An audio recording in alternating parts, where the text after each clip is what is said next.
네, 유인천 장관님께 네네. 질문하겠습니다. 계엄이 선포된 12월 3일 연락을 못 받으셔서 국무회의에 참석을 못 하셨죠? 네, 그렇습니다. 예.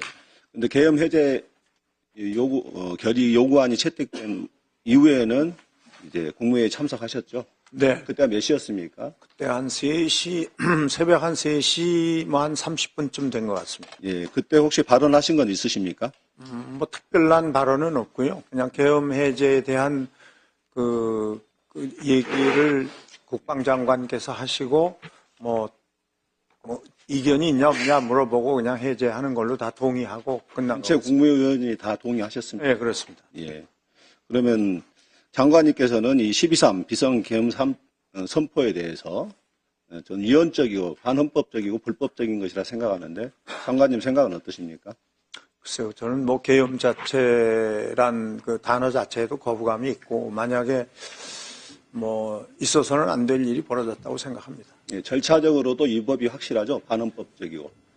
그것까지는 뭐 제가 지금 뭐라고 국무총리의 네. 예, 그리고 부서, 국무위원들의 부서 절차, 그리고 국회 통과 절차, 이 모든 것들이 절차적으로 이루어지지 않았죠. 네. 그건 뭐 저 같은 경우는 특히나 뭐 더 내용을 전혀 알질 못했기 때문에 네. 물론 뭐 연락을 못 받아서 참석도 못했지만 예. 후에 하여간 뭐 알게 돼서 그런 그 사항은 제가 잘 모르고 있습니다. 네. 그 헌법 제77조 그리고 개헌법 제2조와 4조를 보면은 윤석열이 12월 3일 발표한 비상계엄은 헌법기관인 국회의 권능 행사를 제한하고 국민의 기본권을 제한해 국헌을 문란케 한 유언이라고 보는데 장관님 생각은 어떠십니까? 그건 뭐 이제 나름대로 그 법기관에서 다 제대로 판단해서 발표를 하시겠죠. 그때 계엄군이 투입되고 했던 행위 자체가 경찰이 국회를 봉쇄하고 막은 행위 자체가 국회의원들의 계엄에 대한 해제 의결을 방해하긴 명백한 행동 아니겠습니까? 그럼에도 불구하고 그에 대해서 판단을 유보하신다는 말씀이십니까? 아니요, 뭐 제 입장에서는 지금 뭐 제가 그런 판단을 이렇다 저렇다 말씀드리기는 굉장히 어렵다는 거죠. 아니, 이거 상식적인 거 아닙니까? 전 국민들이 다 알고 있는 상식인데 그것에 대해서도 답을 못 하시겠다는 겁니까? 국무위원의 입장으로서는 어쨌든 이런 일이 발생하고 혼란스럽게 된 것에 대해서 그냥 죄송스러울 따름입니다, 사실. 인정을 안 하시는 겁니까? 아니면은 아니, 그걸 인정을 하고 안 하고를 떠나서 그건 뭐 이제 법적으로 다 판단을 하시겠죠. 제가 먼저 그런 판단을 해드리기는 좀 어렵다고 말씀드리겠습니다. 상식적인 문제 아니겠습니까? 제가 물어본 사항이 어려운 문제가 아니지 않습니까? 네, 그렇습니다. 국회 계엄 해제 동의안 표결을 방해한 행위, 경찰이 국회를 봉쇄하고, 그다음에 국회 본청에 군인들이 투입돼가지고 그 의결을 방해하려고 한 행위가 명백히 주어졌는데 그것을 국헌을 문란하게 한 행위다. 이 판단조차도 장관으로서 못 한다는 겁니까? 물론 계엄 자체는 저도 물론 당연히 반대하고요. 네. 또 그런 일이 있어서는 안 된다고 생각하는 건 확실합니다. 네. 그런데도 불구하고 장관님께서는 이제 국가 대변인 자격을 문체부 장관이 갖는 거죠? 그렇습니다. 네. 장관님께서 이거 직접 발표하셨죠? 네, 그렇습니다. 네. 이 내용 장관님께서 작성하신 겁니까? 작성은 아마 우리 총리실 쪽하고 국조실 뭐 이런 데서 작성을 한 것 같습니다. 유병채 실장이 나와 계시죠? 이 문안은 총리실에서 온 거 그대로 장관님께 드린 겁니까? 일부 장관님.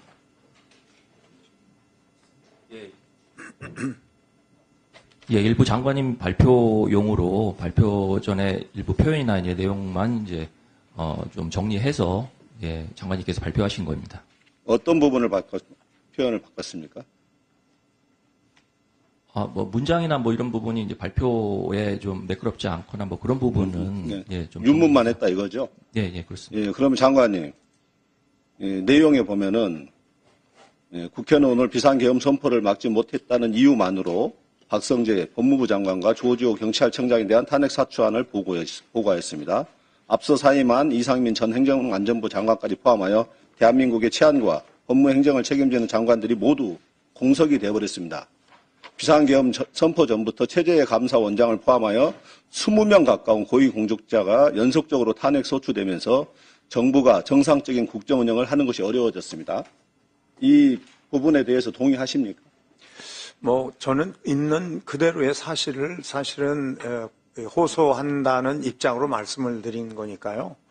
장관님도 이 부분에 대해서 동의하신다는 말씀이십니까? 그러니까 동의하고 안 하고를 떠나서 그 당시로서는 이제 국정 자체가 운영되기가 좀 어렵다고 국무회의에서 판단을 다 해서 그런 문안으로 작성이 된 것으로 알고 있습니다. 장관들이 없으면 국정 운영이 불가능할까요? 국무위원들이 없으면은? 아니 이제 그게 이제 국무위원 의결 정족수가 있으니까요. 예, 장관님께서는 이 20명 가까운 고위공직자로 표현하셨는데 국민들이 보기에는 주로 이제 국무위원급의 이런 고위공직자로 생각하겠죠. 예, 근데 실제로는 그 탄핵된 분들의 10여 명은 대부분이 검사들이었습니다. 비위 검사들. 국정에 공백이 생길 우려가 하나도 없고요. 그리고 설사 장관이 공백 상태라 하더라도 다 차관들이 있고 국정에 공백이 생길 이유가 없는데 그 윤석열의 담화문의 입장을 그대로 반영해서 이렇게 표현을 하셨더라고요. 이 부분 지금 사과할 의향은 없으십니까? 네, 저는 의원님께서 좀 이해를 해주시면요. 그거는 그런 여러 가지 의미를 담은 건 아니고요. 단순히 이 국정의 혼란스러운 점을 좀 초기에 안정시키자라는 뜻의 호소문으로 그거 외에 다른 의미는 없습니다. 그렇게 발표된 거라고 생각을 합니다. 아니 그때는 첫 번째 탄핵안이 소추안이 부결되고 나서 두 번째 탄핵 사추안이 3년을 앞두고 있는 상태였습니다. 예, 그 명백하게 탄핵 소추안의 부결의 목적을 띠고 발표한 호소문이라 생각하는데 장관님 생각은 어떻습니까? 그날 국무회의에서 어쨌든 굉장히 많이 그 국무위원들이 힘들어했고요. 또 특히 이제 아마 참석하셨던 그 다른 분들은 이제 아마 조사에 이제 응해야 되는 그런 여러 가지 하여간 그 분위기가 좀 있었습니다. 그래서 그런 의미로 국정이 좀 운영될 수 있도록 사실은 제가 이 정부 대변인 역할을 그동안엔 거의 한 적이 없습니다. 왜냐하면 예전부터도 다른 일에 지장을 많이 주는 그런 의미가 있기 때문에 안 하다가 이제 아무래도 어려운 상황이 돼서 직접 호소문을 좀 국민들께 낭독을 하는 게 좋겠다 해서 하게 된 일입니다. 여러 가지로 하여간 이런 일이 발생한 거 자체가 사실은 다 죄송스럽게 생각합니다. 예, 그 호소문의 내용이 명백하게 윤석열의 내란을 비유하고,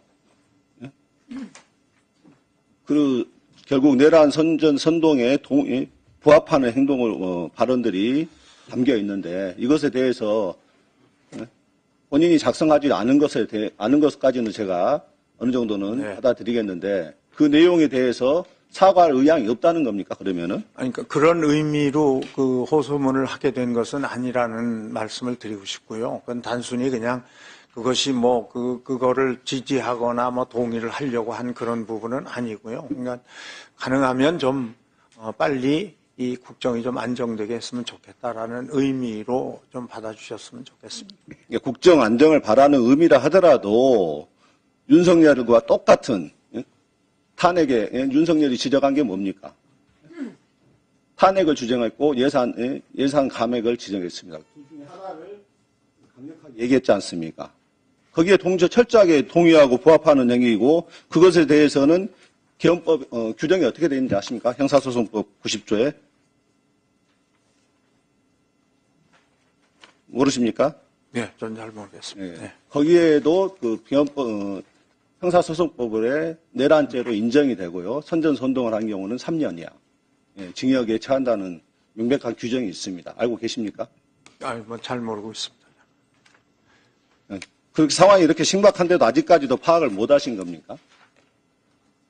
아니, 저희 자체가 이미 그런 의미를 전혀 갖고 있지 않다고 생각을 했기 때문에 사실은 그렇게 말씀을 드린 거고요. 그럼 왜 사과했습니까? 어제도 인터뷰하면서 사과를 했던데. 그는 어쨌든 이 상황이 너무 혼란스러워졌고 또 실제로 이 여러 가지 뭐 경제, 사회, 문화 전체적인 면에서 그동안에 해왔던 일들이 상당히 다시 좀 바닥으로 떨어지는 그런 여러 가지 것에 대해서 국민들께 사과를 드린 겁니다. 뭐 지금 뭐 의원님께도 제가 죄송하다는 말씀을 드리겠습니다. 다시 한번 묻겠습니다. 12.3 위헌적 개헌 사태는 내란죄라고 보는데 장관님 생각은 어떠십니까?